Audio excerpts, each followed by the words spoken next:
ejercemos nuestro derecho a las ciudades? ¿Cuánto sabemos de lo que sucede en los territorios que nos rodean? ¿De qué manera la gestión público-privada es un aspecto fundamental para crear urbes más justas, resilientes y sustentables? Planeo Podcast nace como un espacio de diálogo en torno a los principales retos que enfrentan nuestras ciudades a lo largo del país. En esta segunda temporada encontrarás reflexiones en torno a la segregación residencial, la sostenibilidad, los cambios en la definición y percepción de patrimonio o el impacto de la ciencia de datos en la gestión urbana. En definitiva, cada episodio nos llevará a descubrir cuáles son las claves para hacer de nuestras ciudades espacios más equitativos y habitables. Soy Macarena Rojas Ábalos y aquí comienza Planeo Podcast, un podcast del Instituto de Estudios Urbanos y Territoriales UC.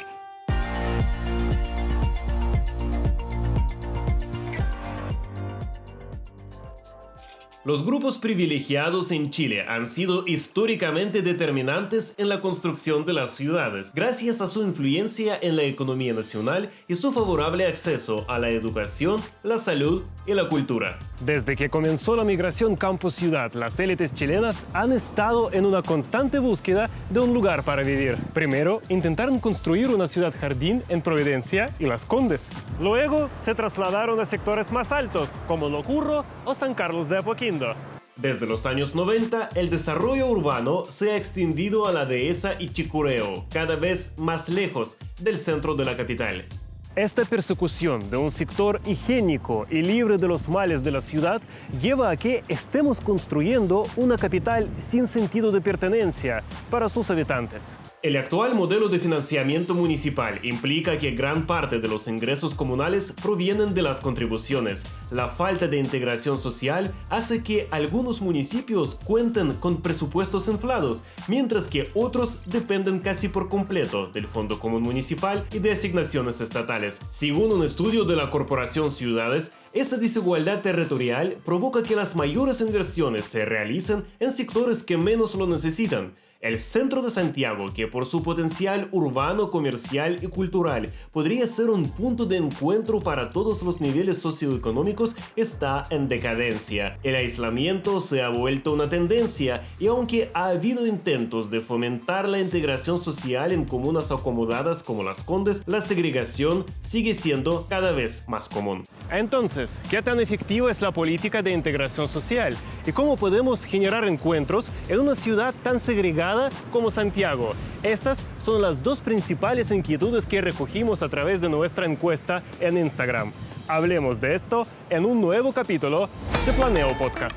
Muy bienvenidos y bienvenidas a este nuevo episodio de Planeo Podcast. Estamos en la segunda temporada. Hoy vamos a hablar sobre la ciudad de las élites. Y para ello me acompaña María Luisa Méndez, socióloga de la Universidad Católica, máster en Antropología y Desarrollo de la Universidad de Chile, máster en Estudios Culturales y Sociología de la Universidad de Birmingham, de Reino Unido, y doctora en Sociología de la Universidad de Manchester, también en Reino Unido. Actualmente es académica del Instituto de Estudios Urbanos y Territoriales de la Católica y es la directora del Centro de Estudios de Conflicto y Cohesión Social. María Luisa, muchísimas gracias por acompañarnos. Muchas gracias. Y Michael Lucas, quien es geógrafo de la Universidad Libre de Berlín y doctor en geografía de la Christian Albrechts Universität de Kiel, en Alemania. Es profesor asociado del Departamento de Geografía de la Universidad de Chile e investigador también asociado del Centro de Estudios de Conflicto y Cohesión Social, COES. Muchísimas gracias, Michael y María Luisa. Vamos a comenzar con dos preguntas que Andrei Sokolov recogió de la audiencia sobre este tema. ¿Cómo generamos el encuentro de las personas en una ciudad tan segregada como Santiago? María Luisa. Bueno, es un tremendo desafío porque una de las cosas que nosotros vamos a ver en esta conversación es la durabilidad, ¿verdad? La persistencia de las formas de segregación, ¿sí? Porque quedan instaladas en el espacio, ¿verdad? A una escala que es muy difícil de remontar por las personas en su acción cotidiana. Por lo tanto, hay que pensar en espacios que sean actualmente susceptibles de generar ese encuentro. En la literatura en general se describen espacios públicos, ¿verdad?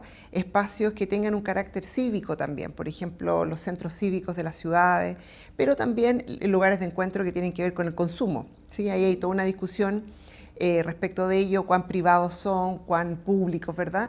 Pero espacios de encuentro en donde las personas puedan, digamos, sentir que pertenecen en condiciones de igualdad, ¿sí? parques, ese tipo de espacios son muy importantes. Pero lamentablemente encontramos el gran desafío en ciudades como Santiago y otras latinoamericanas y en otras partes del mundo también, que estos centros cívicos, ¿verdad?, van perdiendo también atributos simbólicos y también materiales, económicos, cierto deterioro también, que genera un distanciamiento de las prácticas de distintos grupos socioeconómicos, por ejemplo, distintos grupos sociales. Entonces tenemos que pensar que esos espacios de encuentro no son solamente lugares, digamos, que se heredan por una memoria, un patrimonio, que eso ya es muy importante, sino que son lugares que necesariamente tienen que pensarse para el encuentro también de las próximas generaciones. Entonces hay un legado muy importante que tener en cuenta. Michael, ¿cómo generamos este encuentro de las personas en las ciudades? Yo creo como, para empezar, es como importante pensar en una multiplicidad de acciones, espacios y procesos e invitaciones que hay que realizar hasta los distintos grupos sociales.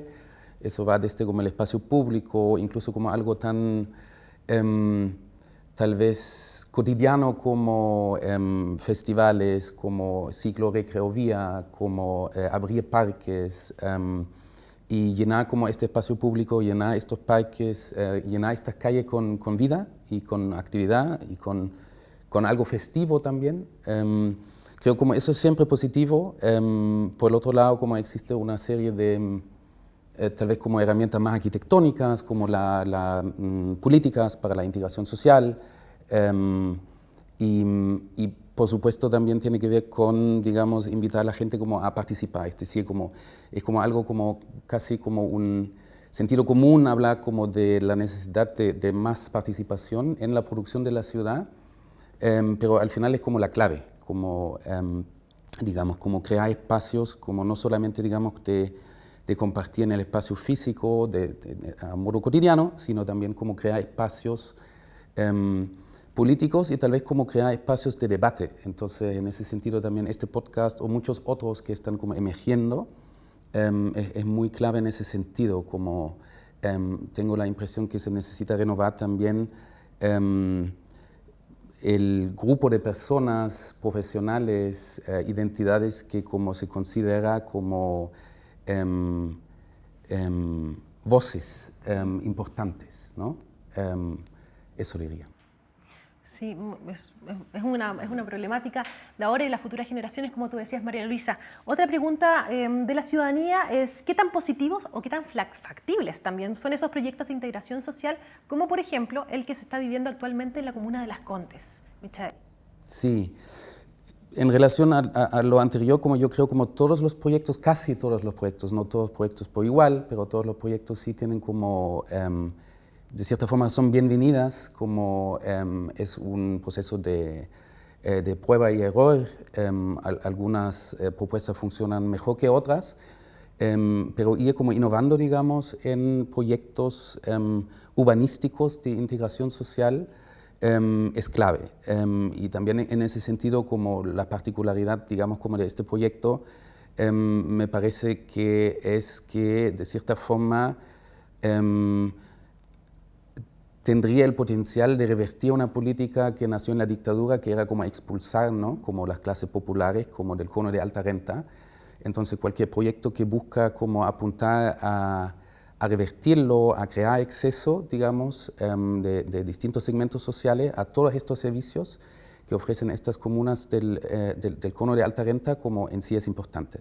Ahora, como puede tener como un montón de fallas o problemas, digamos, normativas, técnicas, de financiamiento, etcétera, eso sí es cierto, pero en principio creo que eso es una medida entre muchas otras que se debería fomentar. María Luisa, ¿cómo lo ves desde tu punto de vista? Sí, no, yo concuerdo con Michael sobre el potencial que esto tiene, cómo también puede mostrar buenas prácticas, y sobre eso se puede también escalar a otro tipo de iniciativas, por ejemplo, las instituciones educativas. Yo creo que ese es también un aspecto que pocas veces se discute, ¿no es cierto? En políticas de integración nosotros hemos pensado muchas veces que una parte tiene que ver con traer el bienestar a sectores que son más postergados, pero también a los sectores más privilegiados mostrarles el espacio de lo público, ¿sí? De lo estatal, ¿verdad? De las otras vidas, pero no en un sentido de sensibilizarlos como por un tema como de casi de caridad, sino que mostrar que otras vidas también son posibles, ¿verdad? En donde estamos en condiciones de igualdad, de derecho y responsabilidad. Entonces, por ejemplo, uno de los aspectos que se discute mucho, sobre todo los sectores más acomodados que han ido concentrando un poco todos estos recursos, ¿qué pasa con las instituciones educativas de carácter público, ¿verdad? O municipales históricamente? Pueden ser capaces de atraer a familias, por ejemplo, de distintos niveles económicos para compartir en un espacio de socialización temprana. Eso podría ser una alternativa interesante, ¿no es cierto? Invertir en esos espacios que también sean de encuentro, pero de encuentro quizás en una condición de mayor cotidianidad y socialización temprana, ¿sí? Y manejar todas estas distintas escalas, ¿no? O sea, de la cotidianidad, de lo festivo, ¿verdad? Del encuentro en el espacio laboral también, que pocas veces se habla, ¿sí? En los espacios laborales también uno se encuentra con personas muy diversas, pero pocas veces le damos el contenido, digamos, social y espacial de ese encuentro de compartir, no sé, 8 o 10 horas diarias con personas diferentes. Así que creo que nos falta mucho de pensar en cómo cada uno de estos espacios aporta una cuota a la convivencia en la diversidad. No dejarlo solamente a una iniciativa en particular. Muchísimas gracias, también muchísimas gracias a ustedes, la audiencia, por hacerse parte de este capítulo con sus preguntas. Vamos a comenzar de lleno en el programa y para eso yo creo que es importante tener algunas definiciones en la mesa, ¿no es cierto? María Elisa, cuéntanos qué son las élites o también cómo se definen y también por qué es importante estudiarlas en relación a la ciudad y a la vida urbana. Sí, mira, yo soy, como comentabas tú, yo soy socióloga urbana, y en la sociología voy a muy brevemente contar que este ha sido un foco de atención importante, pero como parte de la tradición de las ciencias sociales, el foco más urgente siempre ha estado en los sectores, digamos, menos privilegiados, más postergados, excluidos, discriminados, etcétera, ¿sí? Porque tenemos este doble sentido de estudiar la realidad, pero tratar de transformarla de alguna manera en un sentido del bienestar de las personas, ¿sí? Entonces, generalmente este grupo más privilegiado queda un poco fuera de las prioridades del estudio de las ciencias sociales, pero en las últimas décadas ha retomado mucha importancia por procesos que Michael conoce muy bien, que tienen que ver con la acumulación incremental, más acelerada de riqueza de los grupos más privilegiados a nivel global, ¿sí? Y esos procesos de acumulación generan en cadena, ¿verdad?, procesos también de desplazamiento espacial, ¿verdad?, deslocalización, movilidad social descendente, reproducción de la pobreza y la desigualdad, etc. Entonces, hay un interés renovado por el estudio de las élites, y en ese estudio renovado yo diría que una definición bastante transversal es entender a grupos que no solo concentran un conjunto de capitales valiosos en una sociedad, como el económico, el político y también el simbólico, sino que también son capaces de actuar efectivamente para conseguir sus intereses, ¿sí? Entonces, tiene esta doble dimensión de la efectividad de su acción, pero además de la capacidad de acumulación de distintos tipos de recursos.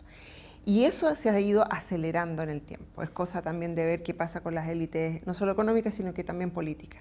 Entonces creo que por ahí es donde hay un foco más específico a nuestros tiempos. Y Michael, ¿cómo nos podríamos aproximar al estudio de, por ejemplo, la ciudad de las élites, ya que tenemos el concepto, desde la geografía?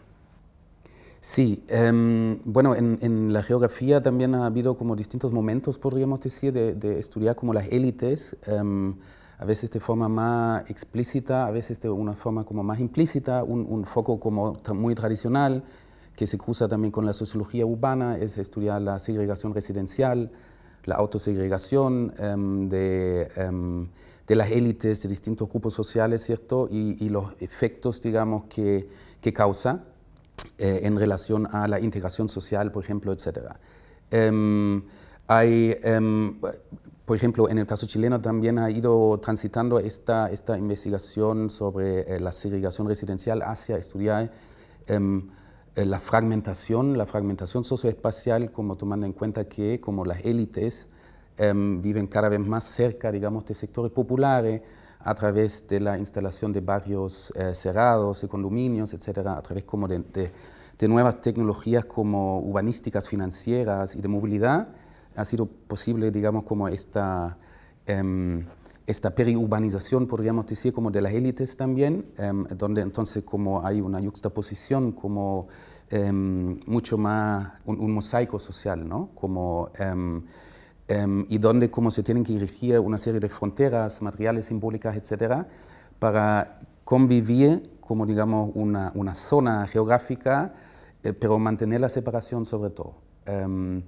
Y eso sería como una segunda dimensión. Otra tiene que ver con un enfoque clásico también de la geografía, también de la sociología, que es el estudio de la gentrificación, ¿no? Como sobre todo en los centros urbanos se produce como un desplazamiento de sectores populares por las élites. Y por último, y tal vez como desde mi punto de vista eso es como lo más importante, es en realidad en la geografía reconocer que hay una tradición que ya viene hace décadas, pero ahora como también donde esto como se hace como más, donde se amplía, digamos, donde se hace cada vez más importante, es como transitar desde como estudiar las élites a volver a estudiar como la clase social. Entender como que hay muchas relaciones entre estas dos conceptualizaciones, pero son distintas. Y en particular como si nos interesa entender, digamos, la producción de la ciudad en contextos del capitalismo periférico, si uno quiere, como el latinoamericano, hay una extrema concentración del poder económico, político, y donde hay entonces como un grupo como más reducido, digamos, de empresas, personas, familias, redes que tienen como el control combinado, digamos, sobre el poder económico y político. Y eso hace algo con la ciudad. Sí. Y desde el punto de vista de la sociología urbana, ¿cómo nos aproximamos a esta ciudad de las élites, María Luisa?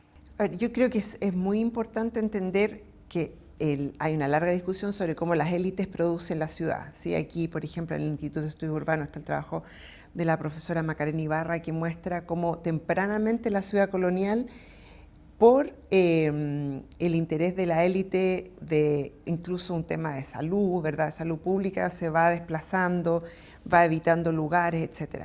Siempre ha habido digamos, una fuerza, digamos, una directriz, ¿verdad? Las élites han actuado de alguna manera como un vector que expande, densifica, forma la ciudad.